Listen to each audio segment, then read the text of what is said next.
Lesson का last part है जो हम लोग आज देखेंगे। इसके बाद यह लेसन खत्म हो जाएगा और अगला लेसन स्टार्ट करेंगे। आज का सबसे पहला क्वेश्चन हम लोग देखेंगे ओजोन परत क्या है। अगला क्वेश्चन देखेंगे ओजोन परत का क्षय कैसे होता है। फिर देखेंगे पराबैंगनी किरण क्या है। अगला देखेंगे एरोसोल क्या है। यही 4 क्वेश्चन बस छूटा है, आज इसको खत्म कर लेंगे। सबसे पहला क्वेश्चन है ओजोन परत क्या है। तो कहने का मतलब यह एक प्रकार का परत होता है जो हम लोग को त्वचा कैंसर, मोतियाबिंद जैसे बीमारी से बचाता है। तो यह एक प्रकार का परत होता है जो हमारे वायुमंडल में 16 किलोमीटर के बाद तथा 50 किलोमीटर तक रहता है। 16 किलोमीटर से ऊपर तथा 50 किलोमीटर के बीच में ओजोन परत का निर्माण होता है। यह हम लोग को बीमारी से बचाता है। क्वेश्चन पूछ सकता है कि ओजोन परत मनुष्य को कौन कौन बीमारी से बचाता है। तो ओजोन परत मनुष्य को 2 बीमारी या कई बीमारी से बचाता है। अगर आपको 2 बोलेगा तो लिख देना है मोतियाबिंद और दूसरा लिखना है स्किन कैंसर से बचाता है। यानी कि ओजोन परत हमारे लिए बहुत ही महत्वपूर्ण है। तो ओजोन परत का निर्माण कैसे होता है। अगर ओजोन परत का क्षय हो जाए तो बहुत ज्यादा समस्या उत्पन्न हो सकता है। तो ओजोन परत का निर्माण पराबैंगनी किरण को ऑक्सीजन के साथ अभिक्रिया करने से ओजोन परत का निर्माण होता है। अब देखेंगे कि ओजोन परत के क्षय कैसे होता है। तो ओजोन परत का क्षय एयर कंडीशन से, फ्रीज से, जेट विमान के द्वारा इसका क्षय होता है। तो अगर आपसे बोले परिभाषा लिखने के लिए कि ओजोन परत क्या है तो लिखना है ओजोन परत का निर्माण पराबैंगनी किरण को पराबैंगनी किरण को ऑक्सीजन परमाणु के साथ अभिक्रिया करने से बनता है। पराबैंगनी किरण जीवों के लिए बहुत ज्यादा हानिकारक होता है। देखिए यही किरण है जो जीव के लिए बहुत ज्यादा हानिकारक होता है। अगर यह डायरेक्ट स्किन पर पड़ जाए तो स्किन कैंसर, त्वचा कैंसर हो सकता है। तो इसी को रोकने के लिए ओजोन परत का निर्माण होता है। यह मनुष्य के साथ पेड़ पौधों को भी बीमार कर सकता है पराबैंगनी किरण। अगला क्वेश्चन हम लोग देखेंगे कि ओजोन परत का क्षय कैसे होता है।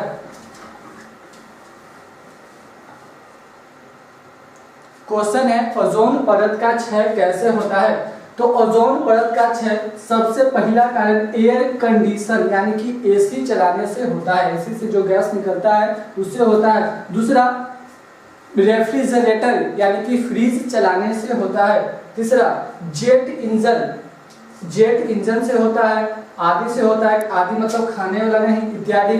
S1 से ओजोन परत का क्षय होता है। पूछेगा कि ओजोन परत के क्षय के मुख्य कारण क्या है। ऑप्शन में न एयर कंडीशन रहे, न रेफ्रिजरेटर रहे, न जेट विमान रहे, तो ई जरूर रहेगा क्लोरोफ्लोरोकार्बन CFC। तो यह आपका आंसर हो जाएगा। फिर से एक बार देखते हैं कि ओजोन परत का क्षय कैसे होता है। तो ओजोन परत का क्षय एयर कंडीशन से, रेफ्रिजरेटर यानी कि फ्रिज से, अगला जेट विमान से होता है।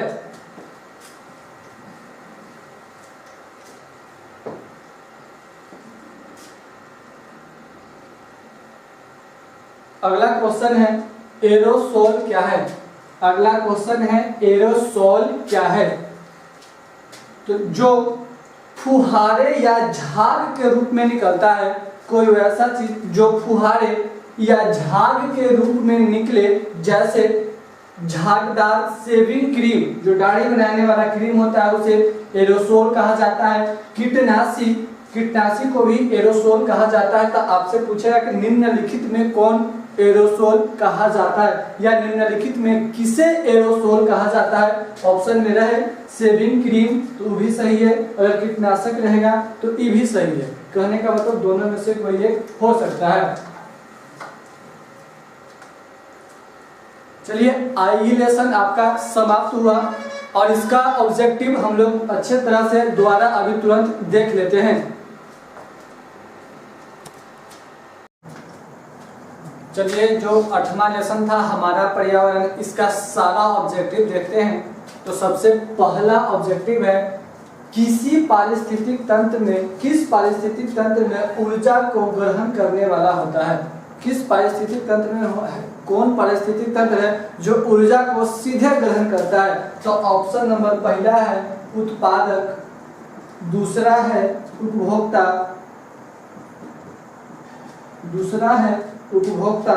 और तीसरा है अपघटनकर्ता और चौथा है सूक्ष्मजीवी।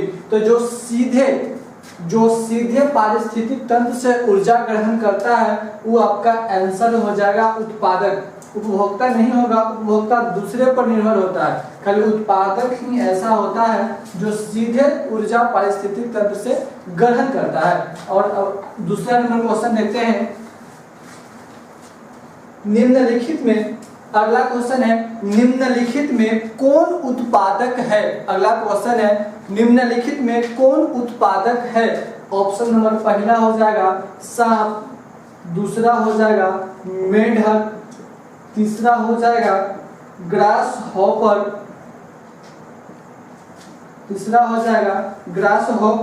और चौथा हो जाएगा घास। क्वेश्चन था निम्नलिखित में कौन उत्पादक है, यानी कि सीधे भोजन के लिए किसी पर निर्भर नहीं हो। उत्पादक के मतलब होता है स्वयं भोजन बना ले, कोई पर किसी पर निर्भर न हो। तो सांप क्या खाता है? मेढक, तो ये तो दूसरा पर निर्भर है। मेढक कीट खाए तो ये भी दूसरा पर निर्भर है। ग्रास हॉपर ये घास खाए तो ये भी दूसरा पर निर्भर है। लेकिन घास यह किसी दूसरे पर निर्भर नहीं है, यह प्रकाश संश्लेषण के द्वारा अपना भोजन बनाता है। तो इसका आंसर हो जाएगा घास। अगला क्वेश्चन देखते हैं।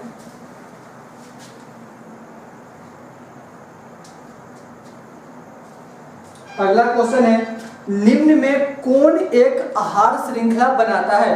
अगला क्वेश्चन है निम्न में कौन आहार श्रृंखला बनाता है? आहार श्रृंखला बनाता है। ऑप्शन नंबर पहला है घास, मछली तथा मेढक। ऑप्शन नंबर पहला है घास, मछली तथा मेढक। दूसरा देखते हैं शैवाल, घास तथा ग्रास हॉपर।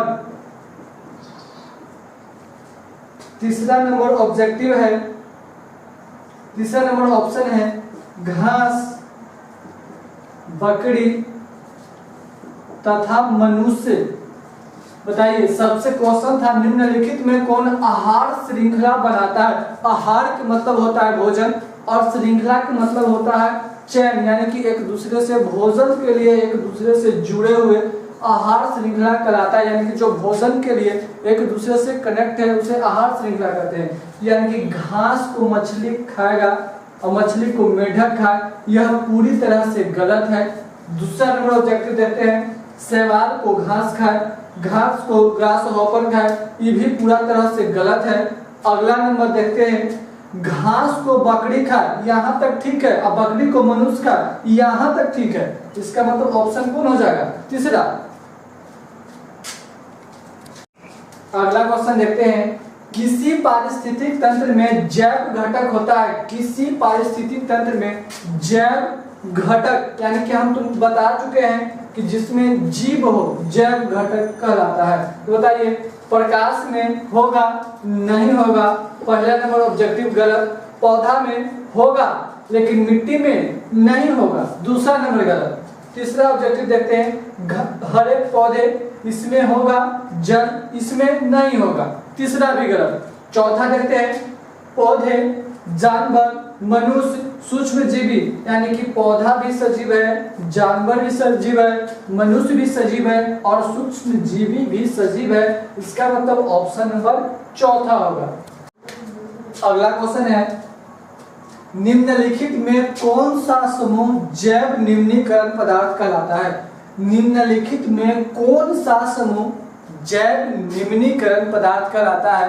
तो जैव निम्नीकरण और जैव अनिम्नीकरण हम बता चुके हैं, तो एक बार फिर से बता देते हैं। जैव निम्नीकरण के मतलब जो जल्दी से अपघटित हो जाए या जो जल्दी से सड़ गल जाए उसे जैव निम्नीकरण कहते हैं। तो ऑप्शन नंबर पहला देखते हैं घास, गोबर, पॉलीथीन। तो यह पॉलीथीन जल्दी से सड़ता गलता नहीं है, इसीलिए पहला नंबर ऑब्जेक्टिव गलत हो, पहला नंबर ऑप्शन गलत हो जाएगा। दूसरा देखते हैं, सब्जी ठीक है, केक ठीक है, लेकिन प्लास्टिक की जल्दी से सड़ता गलता नहीं है, दूसरा नंबर गलत हो जाएगा। तीसरा देखते हैं, फलों के छिलके, गोबर एवं पेपर यह बहुत जल्दी अपघटित हो जाता है, इसीलिए इसे जैव निम्नीकरण पदार्थ कहा जाता है। तो ऑप्शन नंबर हो जाएगा ग। अगला क्वेश्चन देखते हैं, ओजोन परत के अपक्षय के लिए मुख्य रूप से, ओजोन परत के अपक्षय के लिए मुख्य रूप से कौन जिम्मेवार है?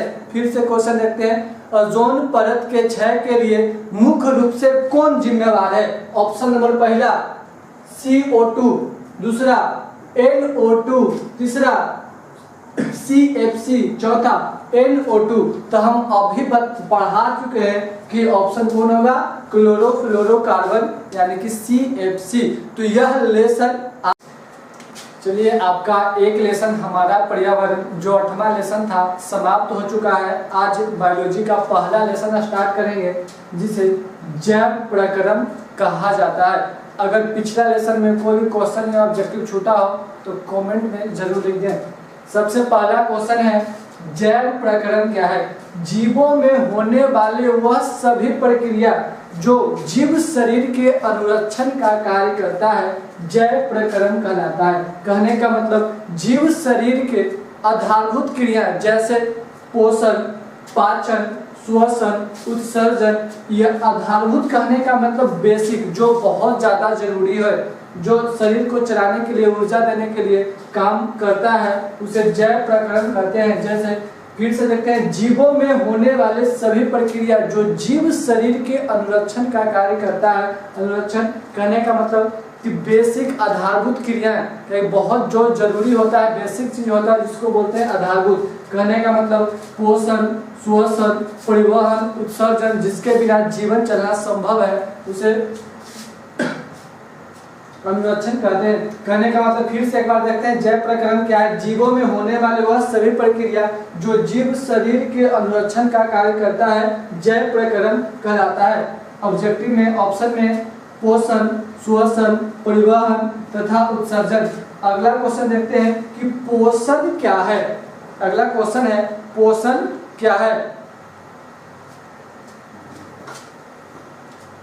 पोषण कहने का मतलब अगर हम लोग कुछ ग्रहण करते हैं यानी कि कुछ खाते हैं तो वह अच्छा लगने के लिए नहीं खाते हैं, बल्कि जिससे हम लोग को पोषण मिले और हमारे कोशिकाओं को ऊर्जा मिले और वह चलते रहे, जिससे जीव शरीर बढ़िया से काम करे, इसके लिए हम लोग भोजन कुछ न कुछ ग्रहण करते हैं जिसे पोषण कहा जाता है। यानी कि जीव शरीर में होने वाले वह प्रक्रिया, जीव शरीर में होने वाले वह प्रक्रिया जिसमें जीव भोजन ग्रहण करता है तथा उससे प्राप्त ऊर्जा सभी क्रियाओं को संचालित रखता है, पोषण कहलाता है। कहने का मतलब कि हम लोग भोजन खाते हैं क्यों?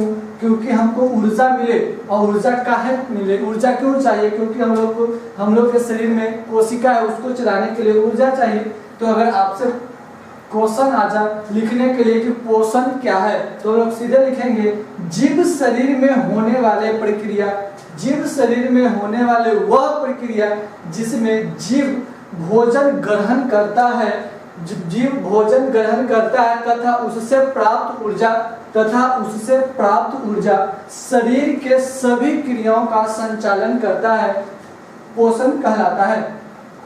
आगे देखते हैं कि पोषण कितने प्रकार के होते हैं। जो हम लोग भोजन करते हैं वह पोषण का कितने प्रकार के होते हैं? तो पोषण मुख्यतः 2 प्रकार के होते हैं, या तो पहला होगा स्वपोषित और दूसरा होगा परपोषित। पहला होगा स्वपोषित और दूसरा होगा परपोषित। नाम से लग रहा है कि स्व मतलब स्वयं, जो भोजन स्वयं बना ले उसे स्वपोषी कहते हैं। यानी कि जो भोजन प्रकाश संश्लेषण के द्वारा बनाता है उसे स्वपोषी कहते हैं, और जो भोजन के लिए दूसरे जीव पर आश्रित होते हैं उसे परपोषी कहते हैं। जो भोजन स्वयं बना ले, स्वपोषी। स्वयं कहने का मतलब कि अपने से, जैसे आदमी भी अपने से खाना बना लेता है तो उस प्रकार के नहीं, कहने का मतलब जिसमें क्लोरोफिल हो और जो सूर्य के प्रकाश से भोजन बना ले उसे स्वपोषी बोलते हैं। और परपोषी जो दूसरे पर डिपेंड हो उसे परपोषी कहते हैं। सबसे पहला अगला पर परिभाषा देखते हैं कि स्वपोषण क्या है। तो हो जाएगा ऐसे जीव जो भोजन के लिए अन्य जीव पर निर्भर न रहकर, ऐसे जीव जो भोजन के लिए अन्य जीव पर निर्भर न रहकर अपना भोजन स्वयं प्रकाश संश्लेषण के द्वारा बनाते हैं, स्वपोषण या स्वपोषी कहलाते हैं। जैसे हरे पेड़ पौधा, शैवाल यह भोजन के लिए किसी दूसरे पर निर्भर नहीं होते हैं, यह भोजन स्वयं बनाते हैं, स्वपोषी कहलाते हैं। एक बार फिर देखते हैं, ऐसे जीव जो भोजन के लिए अन्य जीव पर निर्भर न रहकर अपना भोजन स्वयं बनाते हैं, यानी कि प्रकाश संश्लेषण के द्वारा बनाते हैं, स्वपोषी कहलाते हैं। जैसे हरे पेड़ पौधे इसका उदाहरण है।